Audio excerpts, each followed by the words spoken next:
Allez, encore une fois. We have to go back, Kate. Salut tout le monde, c'est Xavier, bienvenue sur Watch Mojo français. Aujourd'hui on se retrouve pour le top 10 des scènes les plus revisionnées de l'histoire des séries télé. Pour cette liste, on va passer en revue les scènes de la télévision qui ont poussé les spectateurs à les regarder encore et encore. Je vais parler que de séries américaines et je n'aborderai pas les séries animées qui mériteraient leur propre liste.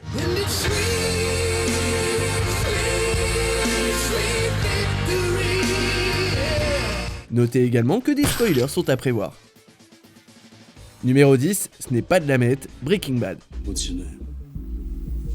Heisenberg. Heisenberg. Okay. Who's Seat Heisenberg? En tant que l'une des séries les plus acclamées du petit écran, Breaking Bad a de nombreux moments cultes. I am not in danger, Skyler. I am the danger. A guy opens his door and gets shot, and you think that of me? No.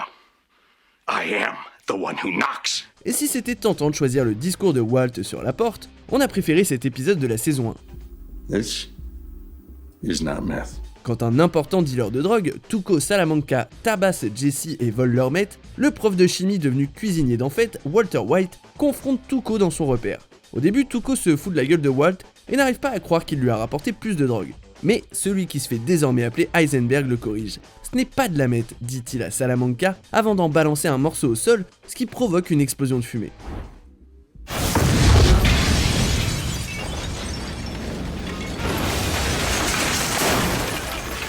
C'est vrai que Walt avait déjà pris un tournant avant, mais ce moment est un nouveau palier de franchi et le spectacle vaut le coup d'être vu plusieurs fois. Numéro 9, le Travelling True Detective. True Detective offre des twists et de l'action à gogo, mais cette scène est probablement l'une des plus appréciées. Pour trouver un suspect, le détective Cole infiltre un gang qui gère de la drogue. Il les rejoint lors d'un braquage pour gagner la confiance de Ginger, l'homme qui peut lui indiquer le suspect. I come through for you on this tonight. I gotta know you're gonna hook me up. Cause I got a real job I'm supposed to be doing. You got my word, you beg me on this, I beg you. Malheureusement, ça tourne mal et Cole doit capturer Ginger et le sortir du quartier violent, tandis que la police débarque. La scène de 6 minutes est tendue, et il s'agit d'un plan long et ininterrompu qui suit Cole tandis qu'il tente de sortir vivant avec Ginger.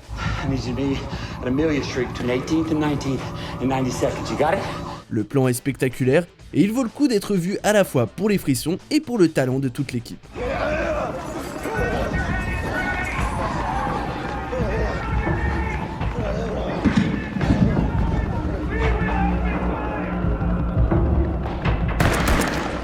Numéro 8, surprise, Dexter. Certaines scènes sont cultes en elles-mêmes, d'autres le sont lorsque les internautes s'emparent d'elles. Cette séquence est dans la deuxième catégorie. Okay, Deb. Don't be dead. Dans l'épisode final de la première saison de Dexter, le sergent James Dawes traque l'expert médico-légal en analyse de traces de sang / tueur en série dans un entrepôt maritime parce qu'il pense que Dexter est plus que ce qu'il ne semble être.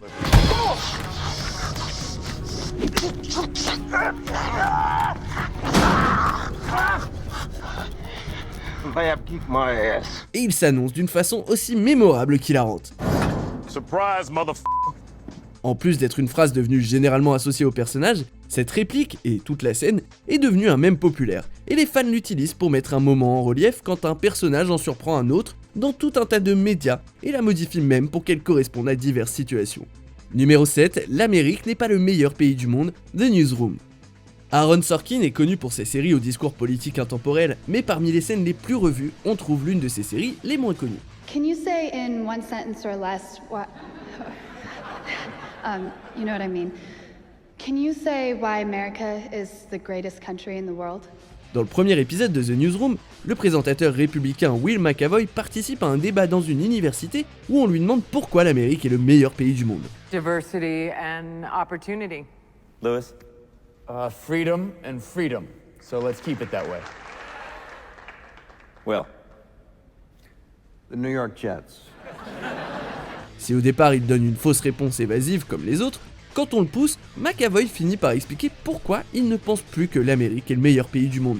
Le discours est intemporel parce qu'il nous rappelle très bien ce qu'a représenté ce pays et ce qu'il n'est plus. Et puis, la scène est très bien jouée. All right. And yeah, you, sorority girl. Just in case you accidentally wander into a voting booth one day, there's some things you should know. And one of them is, there is absolutely no evidence to support the statement that we're the greatest country in the world. Numéro 6, la fin, Les Sopranos.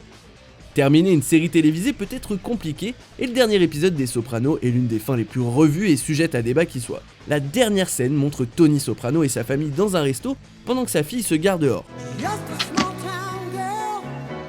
Hey. Et la scène coupe brutalement quand Tony regarde la porte qui vient de s'ouvrir et a fait sonner une clochette. L'ambiguïté de la scène était controversée et elle l'est toujours aujourd'hui. Est-ce que c'est sa fille qui rentre ou est-ce que c'est quelqu'un qui vient tuer Tony? Même après avoir décortiqué le final plan par plan, les fans cherchent toujours des réponses après toutes ces années. Numéro 5, Pourquoi il veut pas de moi? Le Prince de Bel-Air. Les sitcoms sont pleines de scènes qui arrachent des rires lors de visionnages répétés, mais il s'agit de l'un des rares moments que l'on regarde quand on a envie de pleurer. Will is not a coat that you hang in the closet then pick it up when you're ready to wear it. His life goes on. He's not supposed to be here for you. You're supposed to be here for him. You get off my back! Dans cet épisode, Will reprend contact avec son père qui a été absent de sa vie pendant 14 ans. Et quand son père l'abandonne à nouveau, Will donne un discours passionné à son oncle Phil. I'll be a better father than he ever was. And I sure as hell don't need him for that, because ain't a damn thing he could ever teach me about how to love my kids. Il affirme qu'il a fait plein de choses sans lui, et qu'il montrera à ses enfants à lui qu'il les aime plus tard, avant de se demander pourquoi son propre père n'a pas l'air de vouloir le voir. How come he don't want me, man? La scène est puissante et vaut le coup d'être revue, tant pour sa force narrative que pour la qualité de jeu d'acteur de Will Smith. Numéro 4, I Want It That Way, Brooklyn Nine-Nine. Cette comédie policière possède certaines des meilleures ouvertures de la télévision, et la plus mémorable, c'est celle-ci. So, do you recognize any of these men? I was hiding in the bathroom stall, so I didn't see his face, but I heard him. He was singing along to the music at the bar. Do you remember what he was singing? I think it was that song, I Want It That Way. Backstreet Boys, I'm familiar. Quand une témoin révèle à l'inspecteur Jake Peralta qu'elle n'a pas vu le visage du suspect, mais l'a entendu chanter I Want It That Way des Backstreet Boys, Jake demande aux hommes en séance d'identification de chanter. You are my fire. Number 2, keep it going. The one desire. Number 3. S'il trouve au départ la requête un peu chelou, les hommes offrent tout de même un super spectacle et Jake se prend même complètement au jeu. La témoin révèle alors que c'est le dernier homme qui a tué son frère. La courte durée, la réplique hilarante et la chanson entraînante en font une scène totalement addictive. I never wanna hear you say I want it that way. Oh, chills. Literal chills. It was number 5. Number 5 killed my brother. Oh my god, I forgot about that part. Numéro 3, le quiz Friends. Bon, je m'éloigne un petit peu de la définition de scène avec cette entrée. Dans cet épisode, Joey et Chandler parient à Rachel et Monica qu'ils les connaissent mieux qu'elle. I just can't believe that you think that you and Chandler know me and Rachel better than we know you. Well, we do. You can only eat Tic Tacs and even numbers. Yeah, what's that about? Rapidement, ils improvisent un jeu dans lequel Ross pose des questions. Le quiz offre des aperçus hilarants de chaque participant, tout en lançant de super blagues et une rivalité entre les amis. Et même si elle est drôle, c'est la dernière manche qui conclut l'affaire. Chandler was how old when he first touched a girl's breast? 14? No, 19. Thanks, man. Joey had an imaginary childhood friend. His name was... Maurice! Correct. His profession was... Oh, Space Cowboy! Correct! Elle n'a pas créé de réplique aussi culte qu'une certaine scène de déménagement, mais on l'aime quand même. Pivot! Pivot! Pivot!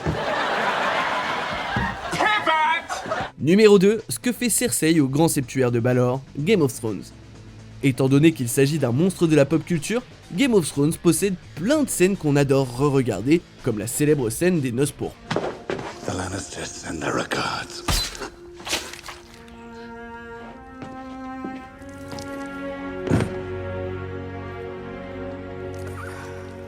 Cependant, on trouve que la fin de la saison 6 est géniale à revoir. La reine Cersei est attendue à son procès au grand septuaire de Balor afin d'être jugée pour ses nombreux crimes. Mais au lieu de ça, on apprend qu'elle a mis du feu grégeois partout dans le bâtiment, qu'elle utilise pour faire sauter tout le bazar, tuant ainsi bon nombre de ses ennemis en une seule fois. Cersei understands the consequences of her absence, and she is absent anyway, which means she does not intend to suffer those consequences. The trial can wait. We all need to leave. La musique qui monte lentement et l'esthétique sont superbes et permettent à cette scène de se bonifier avec le temps comme un bon vin.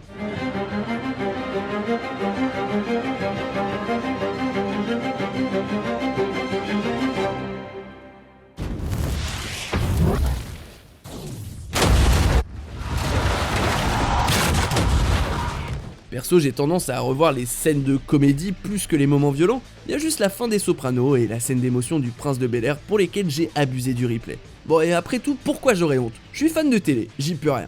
A votre avis, le numéro 1 sera une comédie ou un drame? En attendant, voici quelques mentions honorables.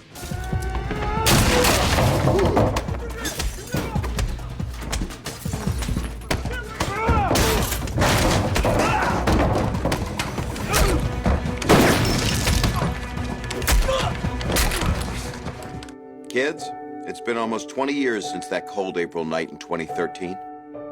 And I can safely tell you, if I could go back in time and relive that night, there's no way in hell I'd go to Robots versus Wrestlers. Take a look at this. Jesus Christ, that right there is the mail. Now let's talk about the mail. Can we talk about the mail, please, Mac? I'm dying to talk about the mail with you all day, okay? Pepe Sylvia, this name keeps coming up over and over again every day. I'm sorry, what was that? I said only Marty Bird can somehow convince me to partner with a bunch of red... Something I've been wanting to talk to you both about. I know this is a difficult conversation, but I care about you both very much. La vidéo touche à sa fin. N'oubliez pas que nous publions de nouvelles vidéos chaque jour, alors abonnez-vous et activez la petite cloche et les notifications sur téléphone pour ne rien rater. Numéro 1, l'exercice d'évacuation The Office. Staying alive, staying alive. Staying alive. Cet épisode de The Office post-Super Bowl est non seulement l'un des épisodes les plus vus, mais il est aussi l'un des plus revus. Si on aurait pu choisir la scène de bouche à bouche catastrophique, on a préféré privilégier cette œuvre d'art. Fatigué de voir ses collègues ignorer ses séminaires sur la sécurité incendie, Dwight met en scène un scénario catastrophe réaliste et enferme tout le monde dans le bureau. Does anyone smell anything smoky? Did you bring your jerky in again?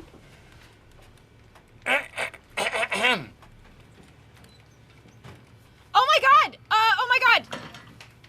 Fire! Oh, fire! Oh my goodness! S'ensuit alors un chaos comique épique dans lequel chaque personnage perçoit le danger différemment, avec Stanley qui fait une crise cardiaque et Michael qui tente de lui donner une raison de vivre.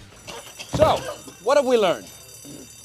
Oh, come on, it's not real, Stanley. Don't have a heart attack. No. You will not die. Stanley, you will not die. Stanley, Barack is president. Franchement, chacun de mes visionnages m'a révélé un nouvel élément qui m'a fait pouffer de rire. Vous êtes d'accord avec notre sélection? Dites-le moi en commentaire et checkez cette autre super vidéo de WatchMojo français.